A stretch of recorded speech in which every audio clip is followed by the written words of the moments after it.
No se asuste con lo que oiga a continuación. Es el eco del pasado cuando empezaron las emisiones de Radio Sefarad a finales de enero del 2004 y cuyos informativos semanales hemos reunido para revivir lo que entonces pasaba desde la perspectiva de nuestro tiempo.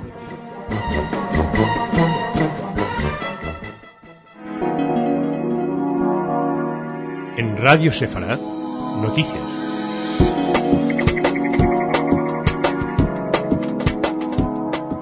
Bienvenidos a nuestro espacio informativo. Comenzamos en España, hablándoles de una sentencia que no podemos calificar precisamente de dura. La sección segunda de la Audiencia Nacional condenó a 5 años de cárcel y al pago de una multa de 1.080 euros al empresario valenciano Enrique Cerdá y al pakistaní afincado en Logroño Ahmed Rukshar, quienes ayudaron económicamente al ejército islámico por la liberación de los santos lugares, integrado en Al-Qaeda, que atentaron contra la sinagoga de Túnez el 11 de abril de 2002. En el ataque murieron asesinados 14 ciudadanos alemanes, 2 franceses y 5 tunecinos, además de 30 personas que resultaron heridas.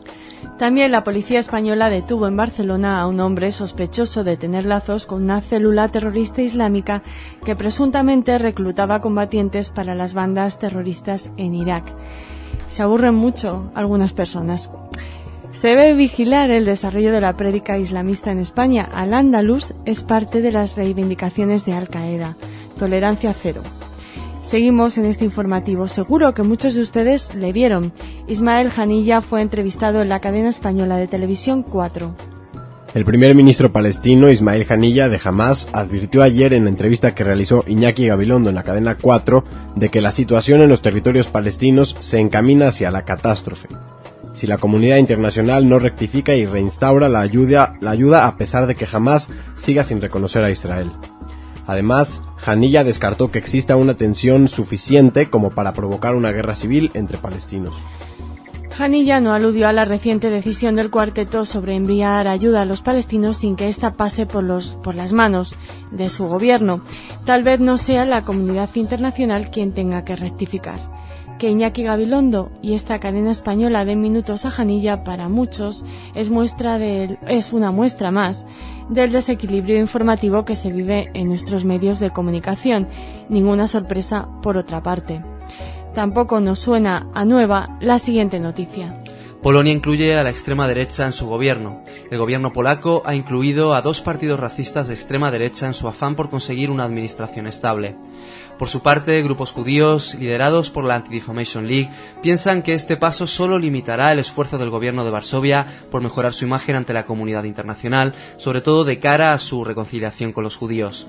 Cuando un gobierno incluye a partidos extremistas para obtener mayor apoyo, solo puede ofrecer mayor inestabilidad a la nación polaca y a Europa en su conjunto, declaró Abraham Foxman, presidente de la Anti-Defamation League.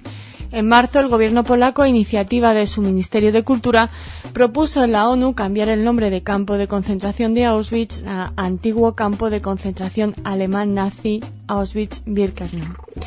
Un poco para desmarcarse de cierto pasado del que, no sabemos si es posible que Polonia, esa Polonia realmente antisemita, pueda hacerlo. Recordemos también que no hace mucho eventos similares se produjeron en Austria con el partido del xenófobo Jörg Haider.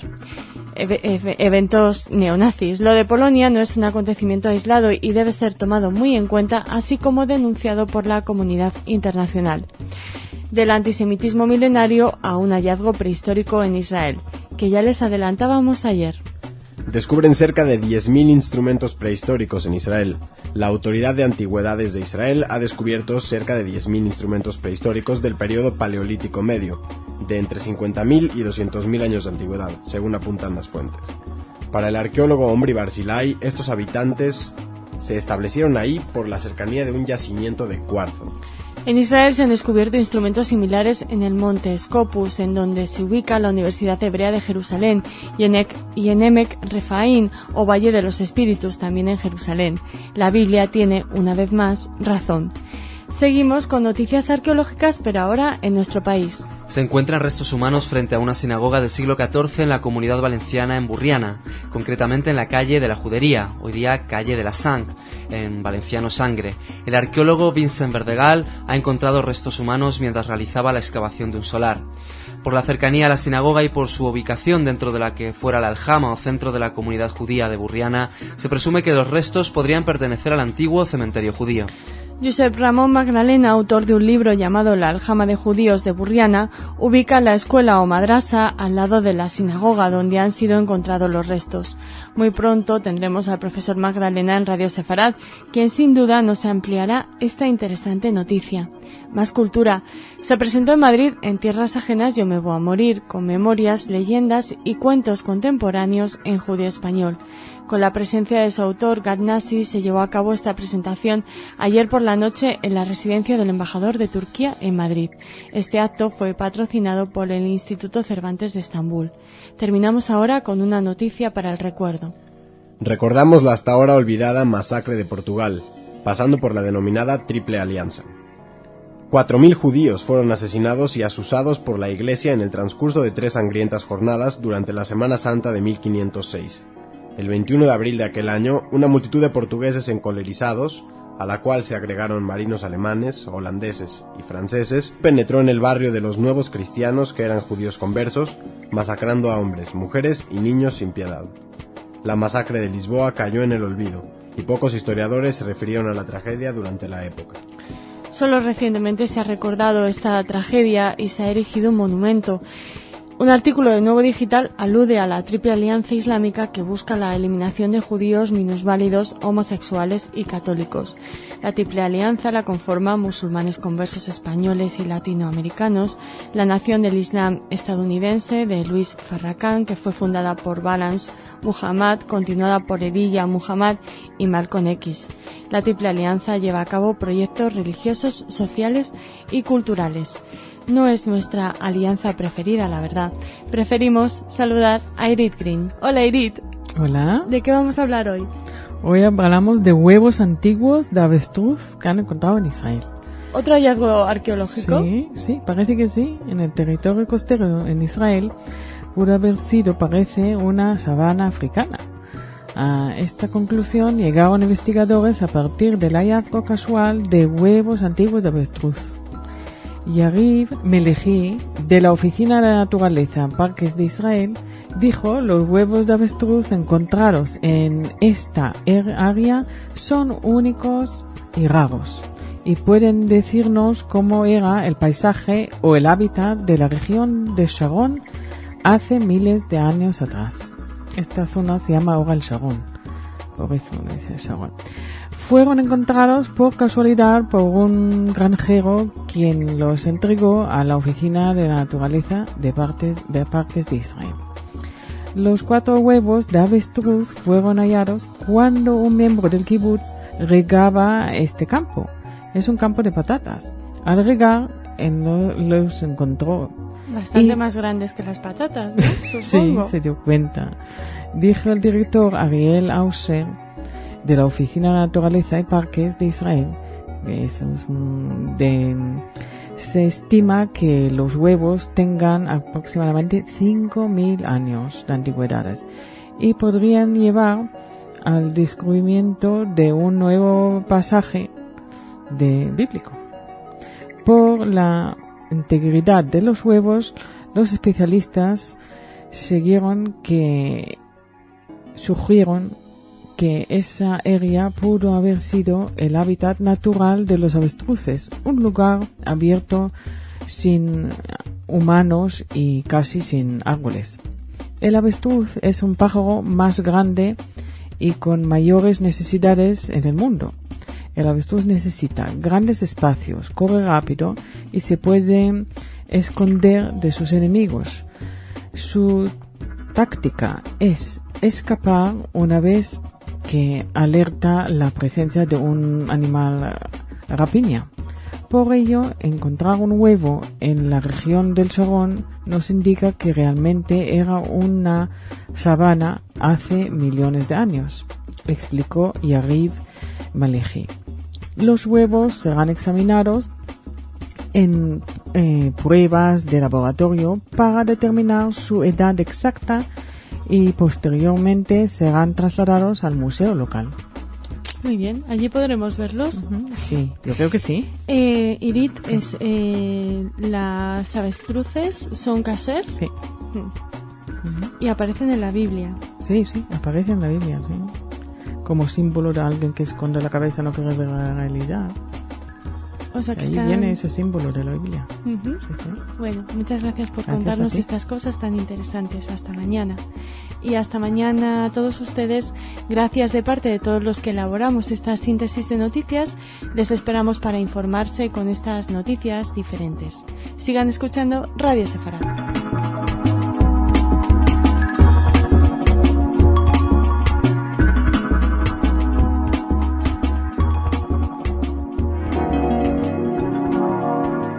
En Radio Sefarad, noticias. Bienvenidos a nuestro espacio informativo. Empezamos en Israel, en Palestina, y empezamos escuchando algo que ya hemos oído en otras ocasiones. El lunes, en una jornada que los palestinos dedican a deplorar la creación de Israel, el presidente palestino Mahmoud Abbas exhortó a dicho Estado a que reanude las estancadas conversaciones de paz. Abbas también pidió al gobierno de Hamas que modifique su postura violentamente anti-israelí y exhortó a los milicianos a que desistan de sus ataques con cohetes. Abbas sostuvo que la violencia alienta a Israel a escalar su actividad militar y avanzar en su plan de imponer unilateralmente las fronteras. Abbas dijo que le decía a sus vecinos que quieren una paz justa y duradera con ellos, un futuro mejor para los hijos de unos y de otros. El portavoz de la Cancillería israelí, Mark Revers, dijo por su parte que el gobierno quiere la paz con los palestinos, pero descartó la idea una vez más de hacer caso omiso de Hamas y negociar con Abbas. El primer ministro israelí, Ehud Olmert, espera ganar apoyos internacionales para ese plan de retirarse de Cisjordania y lo va a presentar al gobierno norteamericano en Washington la semana que viene. Por su parte, Olmert además prevé reunirse con Abbas a la vuelta de Washington y dijo que quisiera llegar a un acuerdo negociado, pero que actuará unilateralmente si Hamas no flexibiliza su posición en los próximos meses. Así que, como ven, el tiempo pasa, pero las posturas en el fondo siguen siendo las mismas. Y mientras, también se intenta paliar la ya llamada crisis palestina. La Comisión Europea advirtió ayer de que, a pesar de que la Unión Europea es el mayor donante de ayuda a los palestinos, no podrá financiar ella sola el mecanismo internacional cuya creación decidió el Cuarteto en Nueva York la semana pasada. Por este motivo, la Comisión reclamó la colaboración de otros donantes, particularmente los países árabes, en un escenario en el que se duda de la participación de Estados Unidos y el Banco Mundial. La comisaria de Relaciones Exteriores, Benita Ferrero-Wagner, lanzó este llamamiento a la comunidad internacional ayer en un encuentro con la prensa antes de conversar sobre este nuevo instrumento con los ministros de Exteriores de la Unión Europea en el Consejo que se celebraba ayer en Bruselas. La creación de un mecanismo internacional de carácter temporal es la solución que acordó el cuarteto. Ya saben, Unión Europea, Estados Unidos, Rusia y la ONU lo acordaron el jueves pasado, y como instrumento para canalizar la ayuda a los palestinos sin que estas ayudas pasen por medio del gobierno de Hamas, hasta que Hamas abandone la violencia, reconozca el Estado de Israel, etcétera, etcétera. El mecanismo todavía no está definido. La comisaria, aseguró que nada más acordarse se dieron instrucciones para que empiecen consultas muy intensas con los donantes y otras partes que deben desembocar en primer encuentro a nivel técnico, y la comisaria esperó que puedan celebrarse en un plazo de 2 semanas. Por el momento la Comisión tiene que definir los parámetros, aunque Ferrero-Waldner adelantó que se tratará de aliviar las necesidades primarias de salud, de servicios públicos y algún tipo de necesidad de emergencia. Y mientras, la otra crisis abierta a la que tenemos que prestar atención, pues es Irán. El comisario de Relaciones Exteriores de la Unión Europea, Javier Solana, declaró que la Unión ofrecerá un paquete audaz de incentivos a Irán que posiblemente incluirá garantías de seguridad si Teherán da seguridades de que su programa nuclear no tiene fines armamentísticos. Sin embargo, en Teherán, el presidente Mahmoud Ahmadinejad aseguró el domingo que rechazará cualquier paquete de incentivos económicos y políticos si la condición es que desista de enriquecer uranio, que para muchos expertos es el primer paso en la producción de armas nucleares. Tras afirmar que solo Irán tiene la autoridad para decidir sobre su programa nuclear, Ahmadinejad dijo que la Unión quiere ofrecer cosas que llaman incentivos a cambio de que los iraníes renuncien a sus derechos. Pero la posición de Ahmadinejad aparentemente no ha preocupado a Solana, que sigue incólume al desaliento, y dijo que hizo unas declaraciones en las que comentaba: hemos dicho una y otra vez que pensamos que una solución diplomática es un buen camino y seguiremos con esa línea y prepararemos un paquete muy serio al que le será difícil decir que no. Ojalá ese paquete serio realmente digan que sí. Según dijo Solana, será un paquete generoso, un paquete audaz, que contendrá asuntos relacionados con los problemas nucleares y atómicos y tal vez aspectos necesarios de seguridad. Lo cierto es que si quieren escuchar los iraníes, pues probablemente será más sencillo que si están ya están predispuestos a un no. En fin, vamos a cambiar de tercio, vamos a hablar ahora de nazismo, y de nazismo que sigue saliendo a la luz. Tras una semiconfidencialidad de más de 60 años, los archivos nazis de Bad Arolsen, en el estado de Hesse, que reconstruyen el trágico destino de más de 17 millones de víctimas de la maquinaria de los campos de exterminio nazis, estarán pronto a disposición de los historiadores. Los países encargados de velar por los archivos: Alemania, Francia, Reino Unido, Italia, Grecia, Estados Unidos, Polonia, Israel, Holanda, Bélgica y Luxemburgo, deciden hoy abrirlos finalmente a la investigación histórica. Dispuestos sobre 27 kilómetros de estanterías en edificios de una pequeña y tranquila localidad del centro de Alemania, los datos solo habían podido ser consultados hasta ahora por objetivos humanitarios, es decir, de forma individual y nominativa para la búsqueda de una víctima. Los registros de los campos de concentración o de las órdenes de arresto emitidas por la Gestapo fueron reunidos y clasificados después de la Segunda Guerra con un objetivo muy práctico, que era el de encontrar a los civiles deportados o sometidos a trabajos forzados por el régimen hitleriano, reconstruir su trayectoria y eventualmente aportar a las víctimas una prueba de su internamiento, todo con el fin de abrir la vía para la indemnización. Hasta hoy, más de 300 empleados permanentes continúan analizando anualmente decenas de miles de demandas individuales provenientes de unos 60 países. Se trata de un trabajo muy complejo y sobre todo ante la inmensidad de la base de datos. Por ejemplo, comentaban que los archivos registran 849 formas diferentes de escribir el patronímico Abramovich.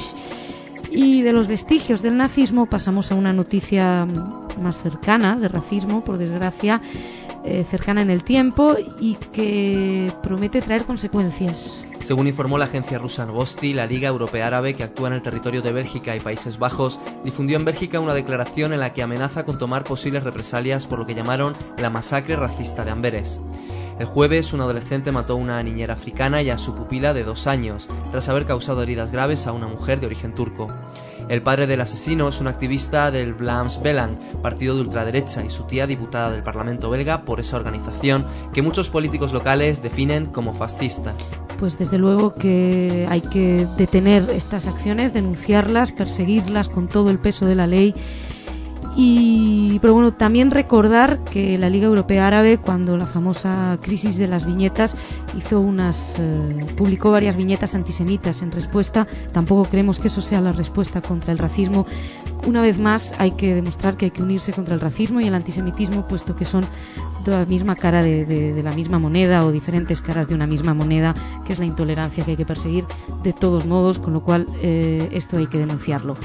Y de denuncias, precisamente, habla la siguiente noticia desde Rusia. El 27 de mayo, en Moscú, en la Casa Central de Literatos, se estrenará el cortometraje Pancarta, dedicado al problema del nacionalismo. El filme hace recordar un incidente de 2002, en el que una mujer sufrió lesiones por explosión intentando quitar la pancarta de contenido antisemita que fue colocada en el kilómetro 32 de la carretera de Kiev. Después de aquello, a lo largo de 2002, en carreteras de Rusia aparecieron otros 15 eslogans de contenido antisemita y anticaucasiano.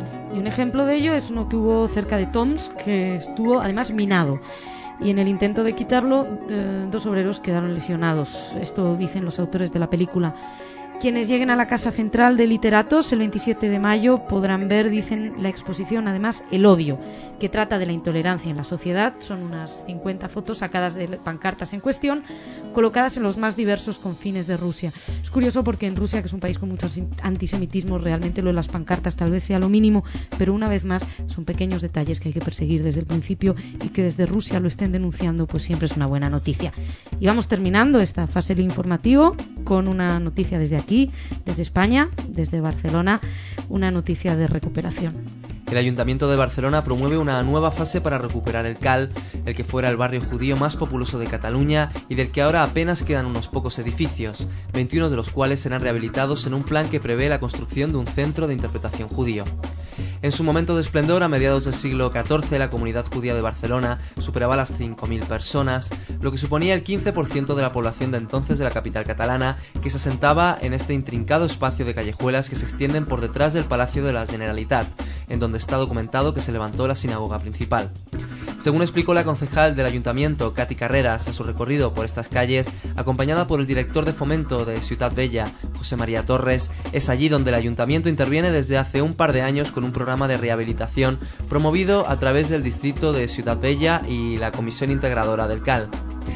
Pues en total se va a actuar en esta fase en 21 edificios, 172 viviendas, un tercio de la judería, con una inversión global de 2,1 millones de euros, de los cuales 600.000 proceden de subvenciones y tendrán como principales intervenciones las dirigidas a acondicionar el ciclo del agua, sustitución de depósitos, la instalación de ascensores en las fincas que no dispongan, así como en la renovación del espacio urbano y de edificios catalogados. Y aquí terminamos esta primera fase del informativo, que como verán yo he faltado, pero siguen siendo las mismas noticias y los mismos protagonistas. Pensaba que iba a haber un poco más de originalidad para bien, pero bueno, y nos vamos al rincón de Irit, que ya está aquí esperándonos. Hola. Hola. Un placer reencontrarme contigo. Sí, por fin. Ya estoy aquí. Cuéntanos, ¿qué traes hoy? Dos noticias. Una, hablando de la investigación sobre el SIDA en Israel. El equipo de investigación del Centro Médico de Universidad Hadassah ha desarrollado una vacuna que fortalece el sistema inmunológico contra los efectos secundarios autoinmunológicos de la infección del HIV. En un avance que podría impactar dramáticamente en el tratamiento de los pacientes del SIDA.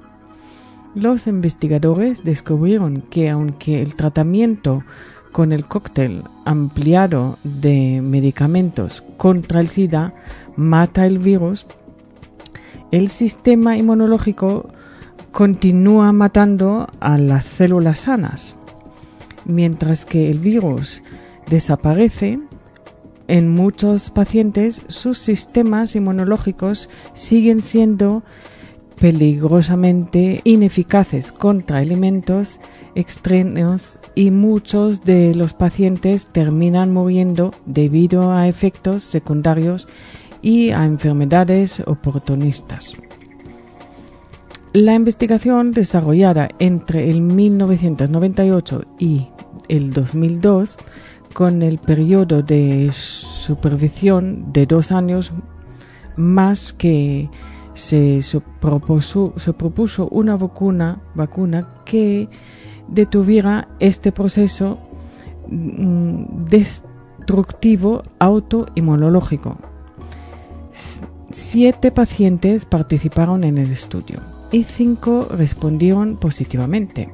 La investigadora principal, doctora Rivka Abolafia Lapid, fue asistida por Yael Keren-Zur en el Centro de Investigaciones de Ser Humano, dirigido por el profesor Henry Atlan, asociado al Departamento de Biofísica y Medicina Nuclear en Enkeren, en Jerusalén. El estudio fue llevado a cabo con la colaboración de los profesores Tzvi Bentvit y Eran Cohen del Instituto de Weizmann.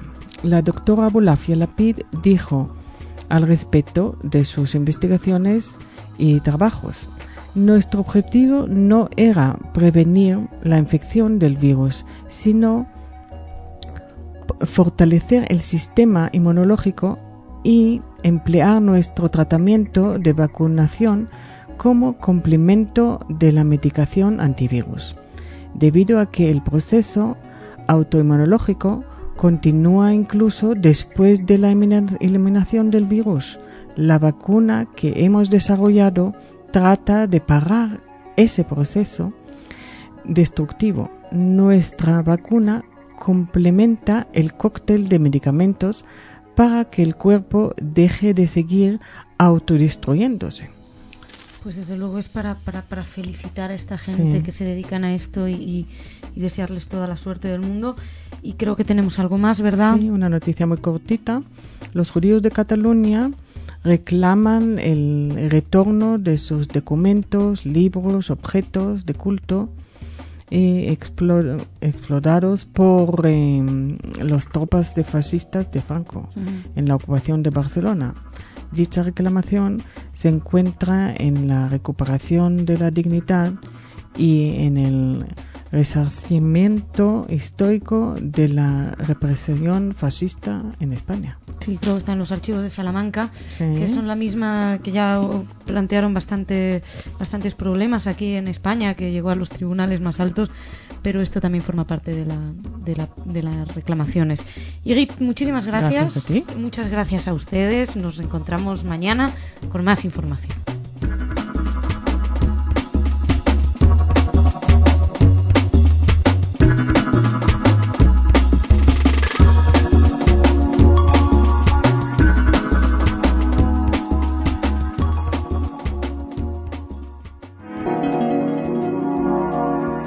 En Radio Sefarad, noticias.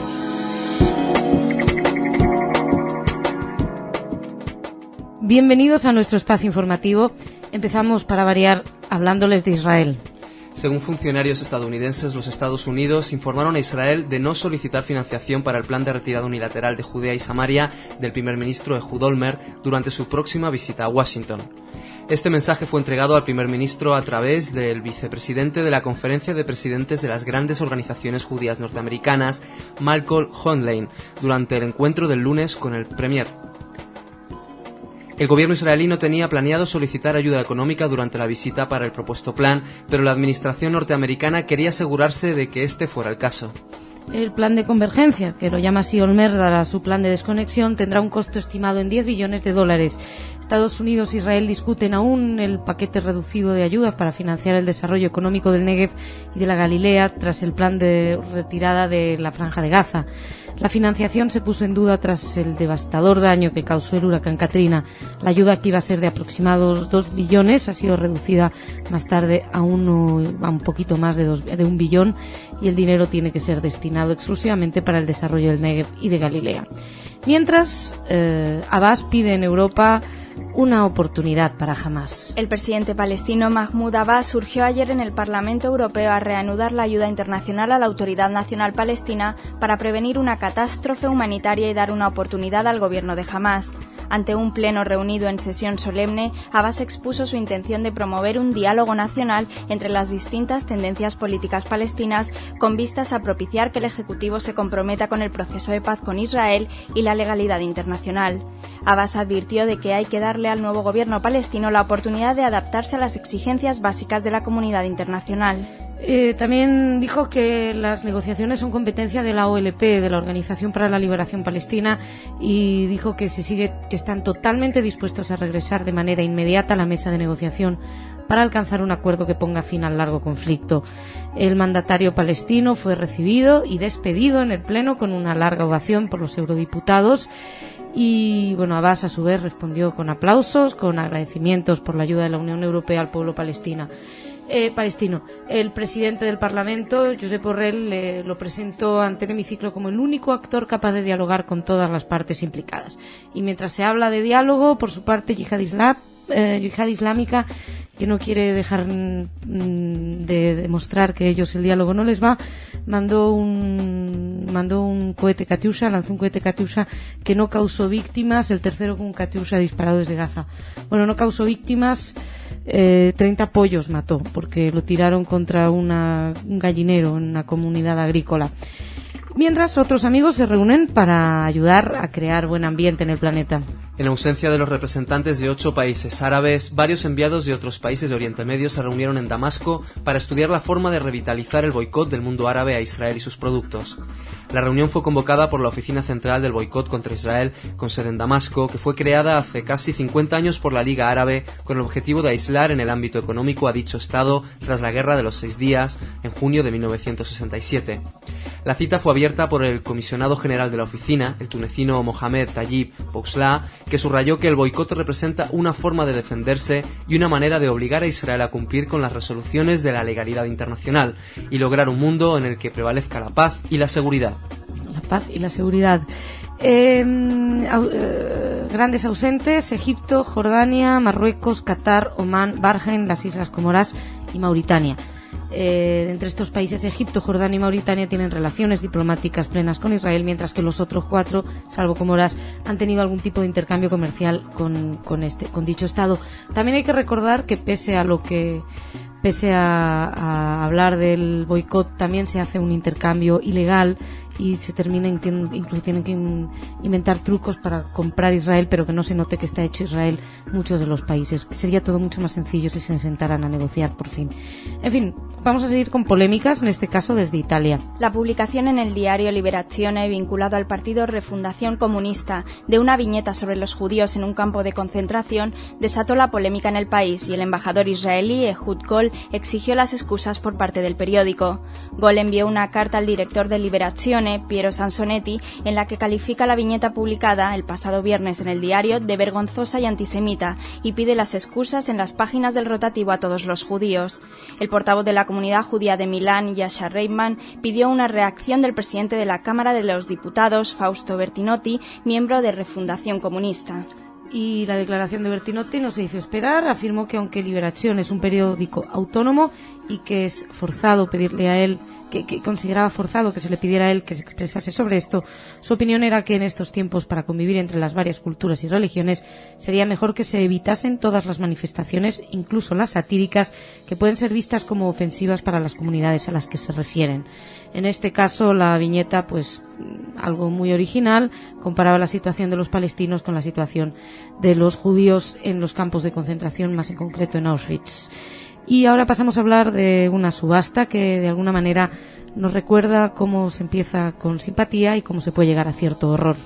Una carta escrita por el ex primer ministro británico Stanley Baldwin, en la que describe al dictador alemán Adolf Hitler como un hombre extraordinario que ha conseguido grandes logros, será la estrella de una puja que organizará el próximo mes la casa de subastas Moloch Maideley.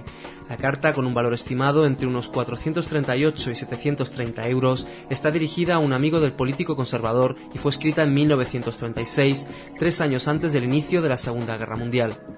Para Richard Westwood Brooks, experto en documentos de la casa de subastas Moloch Maideley, el contenido de la carta es extraordinario. Sí, algunas de las extraordinariedades son que dice: reconozco los grandes logros de Hitler desde su toma de control de este agitado país. Obviamente, dice la carta, los alemanes lo aprecian, aunque ese afecto puede acabar suponiendo una carga para ambos y que no se extienda a los judíos a quienes se persigue. Lo elogia y aunque dice es un hombre extraordinario, pero debe utilizar sus dones de forma inteligente, o me temo las consecuencias, advierte. Westwood Brooks dijo que le parecía notable que Baldwin, pese a mostrarse precavido sobre el futuro, fuera tan positivo con Hitler, aún reconociendo el sufrimiento de los judíos a manos de los nazis. En fin, ya lo dijo Chamberlain, Hitler era todo un gentleman. Vamos a cambiar de tercio, pasamos a hablarles de un premio. El fundador de la primera organización empresarial nacional de España y actual presidente de honor de la Confederación Empresarial Madrileña, Max Massim, recibió ayer la Gran Cruz de la Orden del Mérito Civil. El acto de imposición, que tuvo lugar en la sede de la Confederación Española de Organizaciones Empresariales, fue presidido por el vicepresidente segundo del Gobierno español, Pedro Solbes, quien destacó la labor de Massim como empresario, fundador de organizaciones empresariales y líder de la comunidad judía de España. En este sentido, Solbes reconoció su aportación al diálogo entre España e Israel y mencionó su contribución a la apertura de la primera sinagoga en Madrid tras 7 siglos de prohibición. Y durante su intervención dijo que el homenajeado se refirió a los años heroicos en los que se pusieron las bases de las organizaciones empresariales que hoy son prósperas, activas y cumplen con su deber de representación de los intereses empresariales en la sociedad. Fueron sus palabras. Max Massim, origen polaco, fundó en el 76 la Agrupación Empresarial Independiente, que fue la primera organización empresarial nacional desde donde se promovió la constitución de, entre otros, de la patronal, la COE. Como empresario fue fundador de Renta Inmobiliaria, primer fondo inmobiliario creado en España, Inmuebles en Renta, la cadena hotelera Trip, Iberia Mart, el primer World Trade Center reconstruido en Europa. Y vamos terminando con música ligada a literatura. En la biografía Arnold Schoenberg, Ética, Estética, Religión, editada por Acantilado, el músico y filósofo Jordi Pons convierte al compositor austríaco Arnold Schoenberg en un lugar de observación del momento histórico que se vivió en Centroeuropa a principios del siglo XX. Según explicó ayer Pons en la presentación del libro en Barcelona, su intención ha sido abordar la figura de Schoenberg desde una perspectiva no musicológica y utilizar las facetas de filósofo y pedagogo del músico como eje central de una revisión sobre los intelectuales e ideas del mundo vienés durante las primeras décadas del pasado siglo. Para el autor, Schoenberg vive un proceso de disimilación hasta su afirmación como judío y no europeo a principios de los años 20 y que se corresponde a una crítica de los ideales de la cultura occidental desde la Ilustración hasta la Primera Guerra Mundial. Y además es muy difícil comprender la situación, la música moderna, sin pasar por la dodecafonía que él mismo creó. Y bueno, la música tonal, que todo está en su él fue iniciador de todo esto. En fin, vamos pasando ahora al rincón de Igit. ¿Qué nos traes hoy? Hoy hablamos por teléfono. Los israelíes inventan nuevo uso para teléfonos móviles. Ingenieros israelíes han encontrado un nuevo uso para los teléfonos móviles. Según el nuevo descubrimiento, las redes inalámbricos de comunicación pueden ser utilizadas eficazmente y de manera precisa para monitorizar el tiempo real de la cantidad de lluvia que cae en el país. La profesora Hagit Messer Yaron y sus colegas de la Escuela de Ingeniería de la Universidad de Tel Aviv publicaron su descubrimiento el 5 de mayo en la prestigiosa revista Journal Science. Ellos encontraron que medir las señales electromagnéticas transferidas entre las estaciones base que existen en casi cada calle para facilitar las comunicaciones inalámbricas en todo el país pueden determinar la cantidad de lluvia caída con mayor exactitud que los satélites y radares. La investigación fue llevada a cabo sin ningún tipo de financiación y se espera que atraiga la atención de todo el mundo. Los autores dicen que el potencial del monitoreo del ambiente móvil no está limitado a la caída de lluvias, ya que también puede monitorizar particulares sólidas como nieve, niebla, agua-nieve, granizo e incluso el vapor de agua, que juega un papel clave en el tiempo y el sistema global del clima. Para demostrar la idea, los investigadores han recogido datos cada 15 minutos de una red móvil durante un temporal para calcular así la lluvia caída. Bueno, pues en España lo tendrían muy fácil, cero, por lo menos estos días. Sí. Muchas gracias, Igit. Gracias a ti. Muchas gracias a ustedes por su atención. Nos encontramos mañana.